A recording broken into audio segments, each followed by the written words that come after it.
పరిశుద్ధ గ్రంథం బైబిల్ నుంచి వ్రాయబడిన మాట, మలాకీ గ్రంథము రాయబడిన మాట. మలాకీ గ్రంథము బైబిల్ ఉన్నవాళ్ళు, చదవగలిగిన వాళ్ళు చదివి సహాయం చేయండి. మలాకీ గ్రంథము 3వ అధ్యాయము పరిశుద్ధ గ్రంథం బైబిల్లో వ్రాయబడిన మాట. మలాకీ గ్రంథము 3వ అధ్యాయము 10వ వచనంలో వ్రాయబడిన మాటను మనం చదువుకుందాం. మలాకీ గ్రంథము 3వ అధ్యాయము 10వ వచనంలో రాయబడిన మాట, నా మందిరములో ఆహారముడునట్లు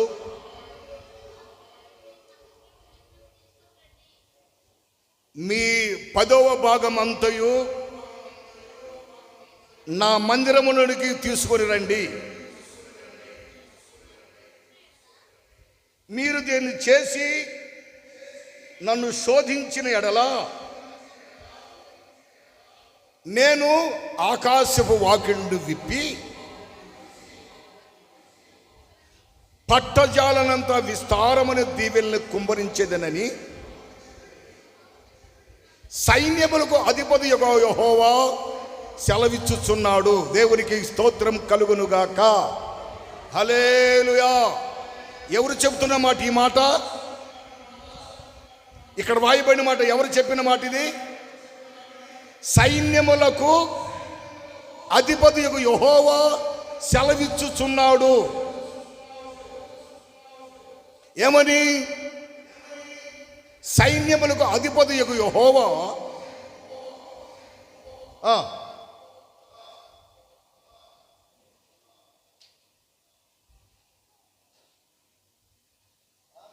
సెలవిచ్చుచున్నాడు. దేవుడు సెలవిస్తున్న మాట ఏంటంటే, ఆ వచనములో నా మందిరములో ఆహారం ఉన్నట్లు సమృద్ధిగా, ఓకే, మీ ఇళ్లలో ఆహారము సమృద్ధిగా ఉన్నట్లు, మీ కుటుంబంలో మీరు చేస్తున్న వ్యవసాయమా, చేతి పని, వ్యాపారమా, ఉద్యోగమా, మీకు సమృద్ధిగా ఉన్నట్లు మీ 10వ భాగం అంతయు మీరు నా మందిరపు నిధులను తీసుకురండి. ఒకటి. రెండవది, మీరు చేసి మీరు నన్ను శోధించిన ఎడల, 2, నేనేం చేస్తానంటే ఆకాశ వాకిళ్ళు విప్పుతాను. 3వది, పట్టజాలనంత విస్తారమైన దీవెనలు కుమ్మరించేదు అని సైన్యములకు అధిపతి యెహోవా సెలవిచ్చుచున్నాడు. చప్పుడు కూడా దేవుని మహింపరచుకుందామా? దేవునికి మహిమ కలుగునుగాక. ఈ పునరుద్ధాన ముందు ప్రభు వాగ్దానం చేస్తున్నాడు. ఆయన చెబుతున్న మాట, నేనేం చేస్తానంటే మీకు పట్టజాలనంత దీవెనలు కుమ్మరించేదును అని సైన్యములకు అధిపతి యెహోవా సెలవిచ్చుచున్నాడు. మాకు దీవెనలొద్దు, గేవెనలొద్దులయ్యా. ఏమొద్దు? మాకు దీవెనలొద్దు, గేవెనలొద్దులయ్యా. మా తిప్పలు మేము పడతాం, మా ఇష్టానుసారం నడుచుకుంటాం, మాకు ఇదే కరెక్ట్గా ఉంది. ఏది కరెక్ట్గా ఉందంట? ఒక ఆమె మన ప్రార్థనకి వెళ్తే, అమ్మ ప్రార్థన రాలేదంటే అంటుంది, అక్కడే బాగుందండి. ఏమనుకుంటారు? రామ అనుకుంటే అక్కడ బాగుంది, ఇక్కడ బాప్తిసం పొంది, ఇక్కడ ఆత్మ పొందుకొని, ఇక్కడ బాప్తిసం పొంది, ఇక్కడ ఫలాలను తీసుకుంటూ హోసన్న మందిరానికి వస్తూ ఎక్కడ బాగుందంట? రామ అంటే అక్కడే బాగుంది. అల్లా అంటే అక్కడే బాగుందండి. రామ అంటే అక్కడే బాగుందండి. ఎక్కడ బాగుందంట? మా కొద్దుల బాబు నీ దీవెనలు, మా కొద్దులే నాయన పట్టజాల దీవెనలు.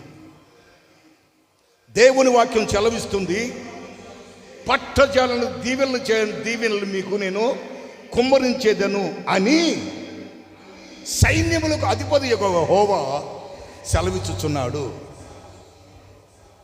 ఎప్పుడు దీవెనలు కుమ్మరిస్తాడు? ఎలాంటి దీవెనలు కుమ్మరిస్తాడు? మీకు మీ ఇళ్లలో పట్టజాలనంత దీవెనలు. బైబిల్ చెబుతున్న మాట,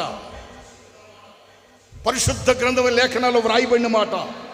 మీ కుటుంబాలలో, మీ ఇళ్లలో నేను ఎలా చేస్తానంటే జాలంత దీవుల చేత నేను కుమ్మరిస్తాను, సైన్యములకు అధిపతి యెహోవా సెలవిచ్చుచున్నాడు. ఎప్పుడు ఎప్పుడు నా మందిరములో మీ ఇళ్లలో సమృద్ధిగా ఆహారముడున్నట్లుగా, సమృద్ధిగా ఆహారముడున్నట్లుగా నా మందిరములో, నీ హృదయం ఒక మందిరం, నీ హృదయంలో, నీ ఇంటిలో నువ్వు చేయవలసింది ఏంటంటే, నీ 10వ భాగం బైబిల్ చెప్తున్నమాట, నువ్వు 10వ భాగం అట, 10వ భాగము నా మందిరపు నిధులను తీసుకురండి. ఫస్ట్ పాయింట్ ఆ వచనంలోనే, నా మందిరములోనికి మీ 10వ భాగం తీసుకురండి. రెండవ పాయింట్, నేనప్పుడు ఆకాశవాకులు విప్పుతాను. 2, మూడవది పట్టజాలత దీవుల చేత నేను కుమ్మరిస్తాను అని సైన్యములకు అధిపతి యెహోవా సెలవిచ్చుచున్నాడు. దేవునికి మహిమ కలుగునుగాక. హల్లెలూయా. ఒకవేళ పాస్టర్ గారు ఇది 10వ భాగం అంటాడు, 10వ భాగం అంటాడు, దీనికి ఇదే పనే. నేను ఎప్పుడు చెప్పలా.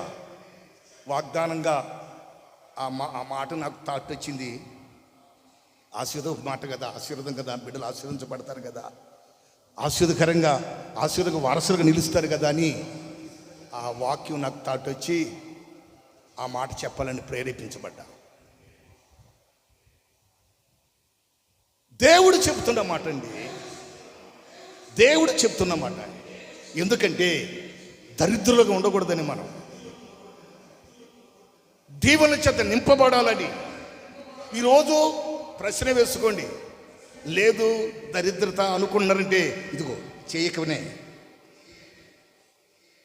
వాక్యాన్ని ప్రకారం చేయకపోవటం వల్లనే, వాక్యాన్ని ఫాలో అయిపోవటం వల్లనే, వాక్యానుసారం జీవితం చేయకపోవటం వల్లనే. నాకు ఒక సహోదరుడు చెప్తున్నాడు, నేను ఇప్పుడు వచ్చి మందిరానికి వచ్చి దగ్గరగా నా కుటుంబం వచ్చి దేవుని మందిరానికి వచ్చి 13-14 సంవత్సరాలు అవుతుంది. మందిరానికి వచ్చి అయ్యగారు చెప్పిన మాట నేను విన్నాను. నాకెంతో ఉంది, ఎంతో లేదు, ఎంతో జీతం అని కాదు. 1,00,000 రూపాయలు ఇచ్చి దేవుడు దొంగగా ఉంటే ఉపయోగం ఏంటండి? దేవుడు నాకు 100 రూపాయలు ఇచ్చాడు, 100 రూపాయలు నా దేవునికి ఆ 10వ వంతు ఇస్తున్నాను. నా ఇంట్లో, నా కుటుంబంలో ఈ రోజుకు లోటు అంటూ లేదండి అని నేను చెప్తున్నాను సహోదరుడు. 10,000 ఇచ్చాడు దేవుడు నాకు, 10,000లో 1,000 రూపాయలు నా దేవునికి ఇస్తున్నాను. నా కుటుంబంలో ఈ రోజుకి నా కుటుంబంలో లేదు, కొరత లేవు అనేది లేదండి నాకు. చాలామంది ఈ రహస్యం తెలియదు. ఇస్తే ఏమైపోతాం, నష్టాలు వస్తాయి. నువ్వు ఇచ్చేది దేవుని సొమ్ము, దేవునికి ఇస్తాను అనుకోవట్లా, దేవునికి దొంగగా నిలుస్తున్నావు. 8వ వచనం రాయబడిన మాట ఏమనుందంటే, 8వ వచనం రాయబడిన మాట ఏమనుందంటే, మానవుడు దేవుని యొద్ద దొంగిలినా అయితే మీరు నా యొద్ద దొంగిలితే. మేము ఏ విషయంలో నీ దగ్గర దొంగిలించామయ్యా అంటారు.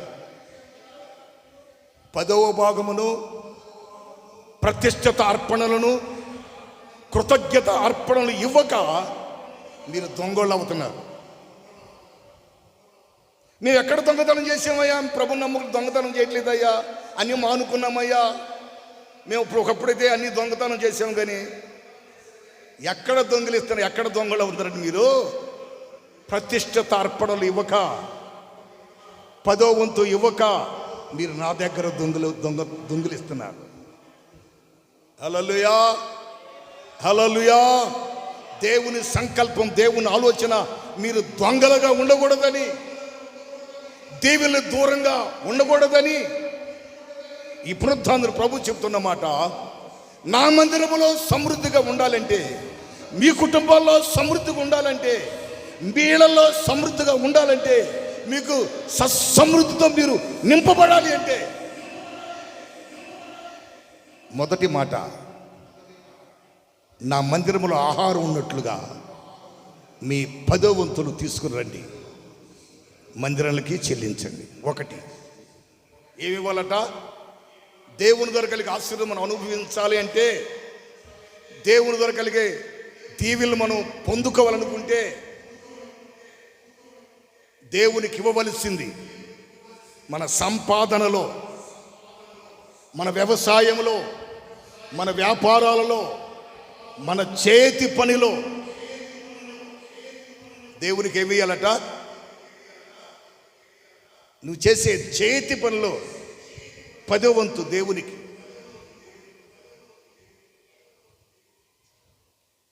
అని దేవుడు సెలవిస్తున్నాడు, నేను విస్తారమైన దీవెనలు నేను కుమ్మరిస్తాను అని సైన్యములకు అధిపతి యెహోవా సెలవిచ్చుచున్నాడు. మీకు సమృద్ధిగా ఉండాలి అంటే 10వ వంతు దేవుని మందిరం తీసుకురావాలి. యూదా జనాంగాన్ని పరిపాలిస్తున్న రాజు అయిన హిజ్కియా తన రాజ్య పరిపాలనలో యూదా జనాంగానికి రేపు పస్కా బలి వధించబడుతున్నాం కనుక పస్కా పండుగ మీరు వచ్చే మీరంతా దేవుడు మీకు ఇచ్చిన దానిలో మీ ప్రతిష్ఠిత అర్పణలు, ప్రథమ ఫలాలు, మీ దశమ భాగాలు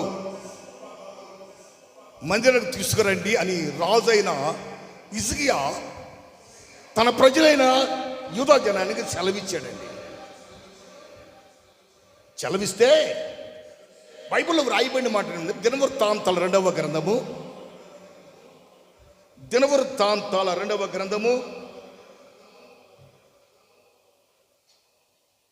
31వ అధ్యాయము 5వ వచనాన్ని చదవండి. దినవృత్తాంతాల 2వ గ్రంథము 31వ అధ్యాయము 5వ వచనం రాయబడిన మాట, రాజుగారు ఆజ్ఞ వెల్లడవుడు తోడనే నానా ఇశ్రాయేలీలు ప్రథమ ఫలములైన ధాన్య ద్రాక్షారసములలో నూనెను, తేనెను, సస్య ఫలములను, దశమ భాగములను విస్తారముగా తీసుకొని వచ్చి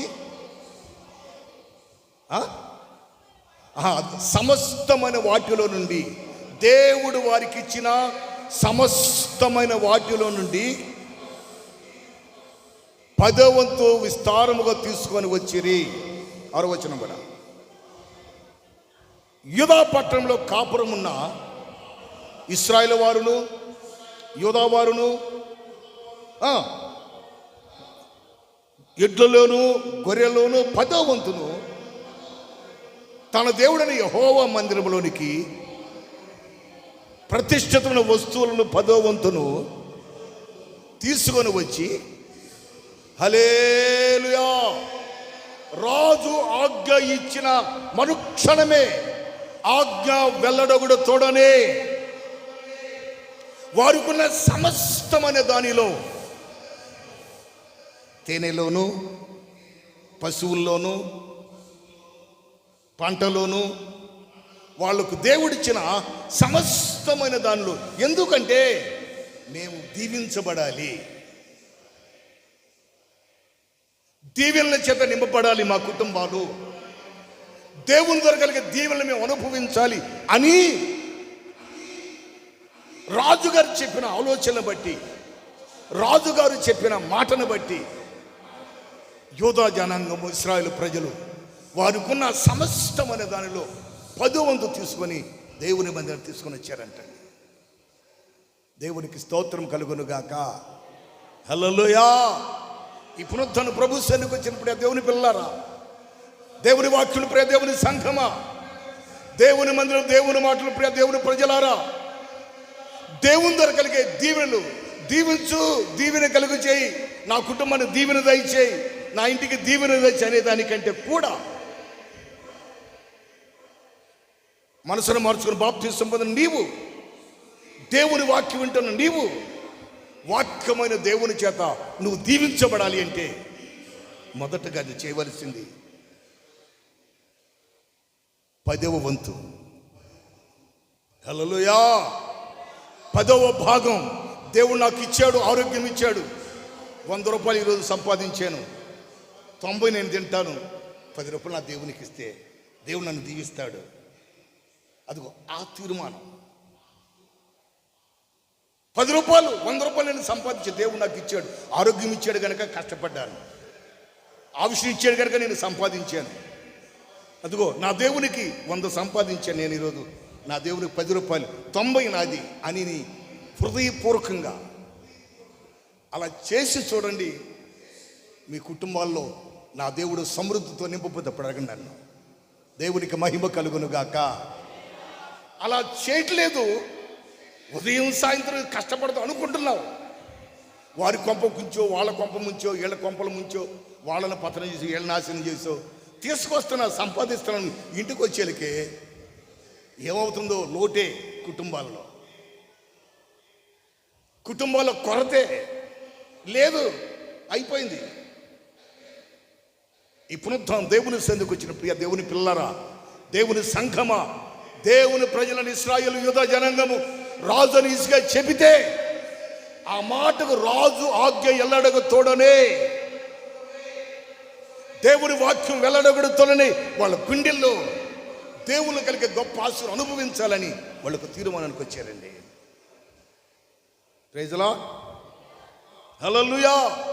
ఈ పునరుద్ధానం నీవు ఈ 4వ మాసంలో ప్రవేశపెట్టిన దేవాది దేవునికి నీవు కూడా ఒక తీర్మానం చేసుకుని బయటకు వెళ్ళాలని. ఇప్పుడు వరకు అలా చేయలేదు కనుకనే నా కుటుంబంలో దరిద్రత అనిపించాను, నా కుటుంబంలో లేమి అనిపించాను. దీవెనలనే మాటకి దరిద్రత అని నేను అనుక్షణం అనుభవిస్తున్నాను. నా దేవుడు దీవించేవాడే తప్ప, నా దేవుడు నన్ను ఆస్వాదించేవాడే తప్ప, నా దేవుడు నన్ను ఐశ్వర్యవంతుడిగా మార్చేవాడే తప్ప, నేను దేవుని దొరకలిగే ఆశీర్వాదానికి నువ్వు అనుభవించాలని ఆయన మార్గంలో అడుగులు వేయగలిగితే మాట చెప్పినవాడు మాట తీగినవాడు. హల్లెలూయా. మాట చెప్పినవాడు మాట తప్పనివాడు, మాట ఇచ్చినవాడు, సెలవిచ్చిన దేవుడు మాట మార్చేవాడు కాదు. Praise the Lord. వాళ్ళు అలాగే చేసుకొని బైబిల్లో గమనం చూస్తే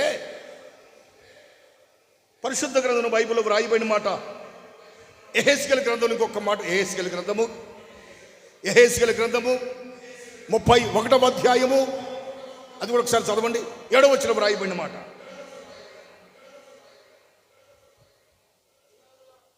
యెహెజ్కేలు గ్రంథము 31వ అధ్యాయము 7వ వచనం వ్రాయబడిన మాట. ఈలాగున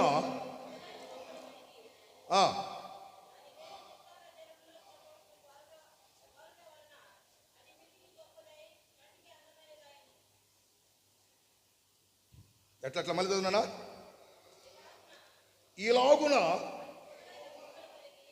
ఈలాగున అది పొడవైన కొమ్మల గలదై దాని వేరు విస్తారమైన జలముల యొద్ద నాటబడి ఉంది గనక అది మిక్కిలి గొప్పదై, అది ఏమైందంట? మిక్కిలి గొప్పదై విస్తారమైన దానిను, దేవునికి మహిమ కలుగును గాక. ఎక్కడ నాటబడిందంటే అది దాని వేరు విస్తారమైన జలముల మీద నాటబడి ఉందట. సంఘానికి ఆత్మీయ జీవితం అనే అనుభూతి వాక్యమనే ఏరు మీద ఆధారపడితే, ఈ వాక్యమనే ఈ నీ ఆత్మీయ జీవితం అనే ఏరు ఎక్కడ నాటబడాలంటే విస్తారమైన జలముల యొద్ద. అక్కడ ఏముంటుందంటే సారం ఉంటుంది, సమృద్ధి ఉంటుంది. వర్షం లేకపోయినా పంట పండిద్ది, నీళ్లు లేదని దిగులు చెందదు, వర్షం లేదని కాపు మానదట. దాని వేరే ఎక్కడ నాటబడిందంటే విస్తారమైన జలముల యొద్ద. అంటే వాక్యమనే నీటి దగ్గర నాటబడాలి. నీవు వాక్యం ద్వారా నాటబడాలి, వాక్యానికి భయపడాలి, వాక్యమని దేవునికి విధేయత చూపాలి, వాక్యమని ద్వారా దేవుని ద్వారా కలిగే ఆశీర్వాదాలు నేను అనుభవించాలని ఆ వాక్యాన్ని నువ్వు భయపడితే చాలండి. వస్తూ ఉంటారు ప్రార్థనకి, దేవుని మందిరికి ఆగరు, దేవుని సరిగ్గా దూరం అవ్వరు, వాక్యానుసారమైన జీవితం చేయరు. వాక్యానుసారమైన జీవితం చేయరండి. ఈ పునరుద్ధరణ దేవుని సన్నిధికి వచ్చిన ప్రియ దేవుని పిల్లరా, నేనేదో లేదు, నాకు లేదు అని, నాకు కొరతగా ఉందని, నాకు ఇబ్బందిగా ఉందని మీతో చెప్పట్లా. మీరు దీవించబడాలి నా దేవుని ద్వారా. ఆమేన్. మీ పిల్లలు దీవించబడాలి, మీ కుటుంబాలు దీవించబడాలి. నా దేవుని ద్వారా నిండారుగా మీ కుటుంబాలు దీవించబడాలి. ఆమేన్ అనే నేను ఈ మాట చెప్తున్నా. వాక్యాన్ని బట్టి మీ ఇళ్లలో సమృద్ధిగా ఉండాలంటే, దేవుని మందిరంలో ఆహారం ఉండాలి అంటే మీరు చేయవలసింది 10వ భాగం. పౌలు గారు అంటాడు, పౌలు గారు ఏమంటారు, దైవజనుడు పౌలు గారు ఫిలిప్పీలు రాసిన పత్రిక 4వ అధ్యాయము, దైవజనుడు పౌలు గారు ఫిలిప్పీలు రాసిన పత్రిక 4వ అధ్యాయము 16వ వచనం, 17వ వచనం, 18వ వచనం చదవండి. ఏలయనగా దశలోనికలో కూడా మీరు మాటి మాటికి నా అవసరం తీర్చుకున్నటకు మీరు సహాయం చేశారు. నేను వీటిని మీరు సహాయం చేశారు, మీరే అని వీటిని గురించి నేను అపేక్షించి, వీటిని మీరు చేస్తారు, సహాయం చేశారు, వీటిని గురించి ఆశపడి నేను ఈ మాటలు చెప్పట్లా. కానీ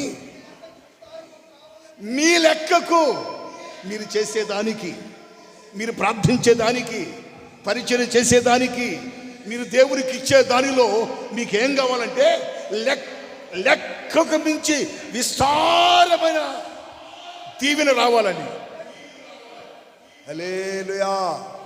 ఒక దైవజనుడు గుండెల్లో ఉన్న మాట చూడు, ఒక దైవజనుడు గుండెల్లో ఆశ చూడండి. మీరు చేసేదానికి మీకు విస్తారమైన దీవెన రావాలని నేను వీటి గురించి చెప్తున్నా. అక్కడ ఆ దశలోనికలు కూడా పలుమార్లు వాళ్ళని అవసరించారు అని వీటిని గురించి వాళ్ళు చేశారు, వీళ్ళు చేశారు, మీరు చేయటం, వీటిని అపేక్షించి నాకు ఏదో కొదువయ్యి నాకే లేక నేను చెప్పట్లా. సంఘంతో చెప్తున్న ఫిలిప్పీ సంఘాన్ని గురించి దైవజనుడు పౌలు గారు, మీరు చేసేదానికి, మీరు ఇచ్చేదానికి, మీరు ప్రార్థించేదానికి, మీరు పరిచయం చేసేదానికి, మీకు మీ లెక్కకు మీరు చేసిన దాని కంటే ఎవరవ్వాలని, విస్తారమైన ఫలము రావాలని ఆశతో చెప్తున్నాను. ఓకే, వినవచ్చును. నాకు సమస్తము, నాకు ఏ కొదువ లేదు, నాకు సమస్తము సమృద్ధిగా కలిగి ఉన్నది.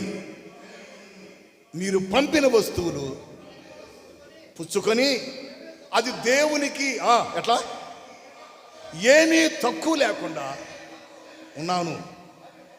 అవి దేవునికి మనోహరమైనవి, ప్రీతికరమును ఇష్టమునైన యాగమునై ఉన్నవి. దేవునికి మహిమ కలుగును గాక. మీరు ఇస్తున్నారే, మీరు చేస్తున్నారే, దేవుని వాక్యాన్ని భయపడి చేస్తున్నారు. అవి దేవునికి ఇష్టమైనవి, మనోహరమైనవి, యాగమైనవి చేసేవాడు జీవితాల్లో మీ ఇంటికి, మీ కుటుంబాలకి సమృద్ధినిచ్చేవి. ఈ పునరుద్ధరణ దేవుని సన్నిధికి వచ్చిన ప్రియ దేవుని పిల్లారా, దేవుని సంఘమా, దేవుని వాక్యం ఉండిన ప్రియ దేవుని ప్రజలారా, మనం దీవించబడాలి అంటే ఏదో వ్యవసాయం చేసో, వ్యాపారం చేసో, వడ్డీలకు ఇచ్చో, వాళ్ళ కొంపలు కూర్చో, వీళ్ళ కొంపలు కూర్చో, 100కు 10 రూపాయలను వడ్డీకి తీసుకోనో, ఎంత అవి చేసి మనం దీవించబడం. బైబిల్ చెప్తున్నమాట, మన కుటుంబానికి దీవెన రావాలి అంటే దేవునికి మీ 10వ వంతు తీసుకొచ్చి మీకు సమృద్ధిగా ఉండాలంటే దేవుని మందిరానికి అప్పచెప్పండి. నేను మీ లెక్కకు విస్తారమైన దీవెన నేను ఇస్తా. ఒకటి. రెండవది, నేనేం చేస్తానంటే ఆకాశ వాకులు విప్పుతా. హల్లెలూయా. ఏం చేస్తాడంటే ఆయన, ఏం చేస్తాడంటే ఆయన, నీవు అలా చేస్తే వెంటనే ఆయన ఏం చేస్తాడంటే ఆకాశం ఉండేట, మన దేవుడు ఎక్కడ? ఆకాశం ఆయన సింహాసనం, భూమి ఆయన పాదపీఠం.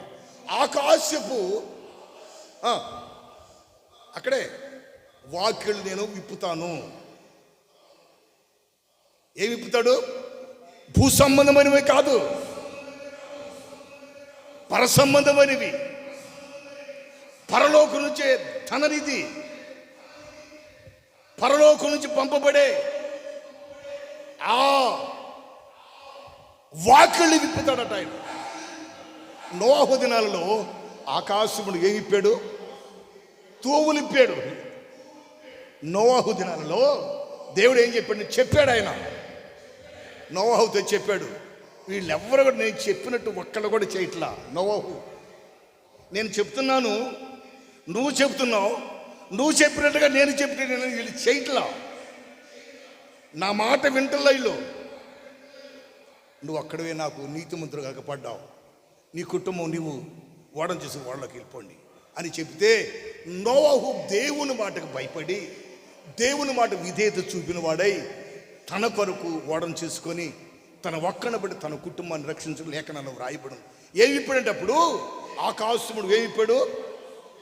తూములు విప్పాడు. జల ప్రళయాన్ని తూములు విప్పితే ఆ తూములో ప్రారంభమైన నీళ్లు ప్రపంచమంతా మునిగిపోయినట్టుగా చేసి ప్రపంచమంతా చనిపోయినట్లుగా దేవుడు చేశాడు. అది నోవహు దినంలో జరిగిన సంభవం. ఇక్కడ చెప్పేది ఏంటంటే ఆకాశ తూములుగా తిప్పేది ఆయన. హల్లెలూయా! ఆకాశ తూములుగా తిప్పేది, ఆకాశ వాకులు విప్పుతాడట. దేవునికి మహిమ కలుగును గాక. ఏ విప్పుతాడు? ఆకాశ వాకులు విప్పుతాడట. ఎందుకంటే నిన్ను దీవించాలని, మనల్ని దీవించాలని. ఎప్పుడు విప్పుతాడు? నీ 10వ వంతు దేవుని మందిరం తీసుకొచ్చినప్పుడు నీ పక్షాన, నీ కుటుంబ పక్షమున ఉండి ఆయన ఆకాశపు వాకిళ్ళు విప్పి హల్లెలూయా హల్లెలూయా హల్లెలూయా ఏం చేస్తాడట? సమృద్ధితో నింపుతాడు, దీవెన చేత నింపుతాడు, లేదు అని కొరత లేకుండా నింపుతాడండి. రెండవ మాట, ఆకాశవాకులు విప్పుతాడు. కీర్తనకాడు అంటాడు, అయ్యా నీవు దేవుడవు, సృష్టికర్తవు, నీ గుప్పెళ్ళు విప్పి ప్రతి జీవిని ఏం చేస్తున్నా? తృప్తిపరుస్తున్నావు నువ్వు. భక్తుడు అంటాడు, భక్తుడైన దావీదు అంటాడు, నీ గుప్పెళ్ళు విప్పి, నీ ఆకాశపు విప్పి ప్రతి జీవిని. కీర్తనల గ్రంథము 145వ అధ్యాయము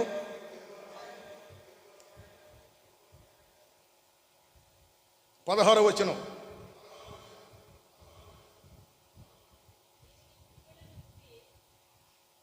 నీవు, భక్తుడు అంటాడు, నీవు నీ గుప్పెళ్ళు విప్పి